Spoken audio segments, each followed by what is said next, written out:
आज हम बात करेंगे लैच हीप के बारे में। आपने सुना होगा कि मेमोरी के सबसे स्मॉलेस्ट यूनिट को 1 बिट कहते हैं, जिसके अंदर या तो 1 वैल्यू स्टोर होती है या 0 वैल्यू स्टोर होती है। इसी स्मॉलेस्ट वैल्यू को स्टोर करने के लिए जो हम हार्डवेयर कंपोनेंट इस्तेमाल करते हैं, उसको आप कहते हैं लैच। लैच मल्टीपल गेट से मिलकर बनता है, जो कि या तो नैंड गेट होते हैं या नॉर गेट होते हैं। ये गेट्स अपनी स्टेट्स को मेंटेन करके इस स्मॉलेस्ट वैल्यू को स्टोर करते हैं।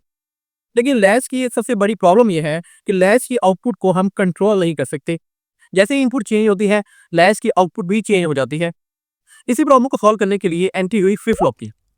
तो अगर आप भी डिजिटल इलेक्ट्रॉनिक्स के स्टूडेंट हैं और आप समझना चाहते हैं कि लैचेस क्या हैं, फ्लिप फ्लॉप्स क्या हैं, इनकी इंटरनल वर्किंग कैसी होती है, तो आप हमारे चैनल CS कॉन्सेप्ट्स पर जाकर हमारी DLD की प्लेलिस्ट को डिटेल के अंदर देख सकते हैं, जहां पर हमने इन तमाम कॉन्सेप्ट्स को बड़े अच्छे से डिस्कस किया हुआ है।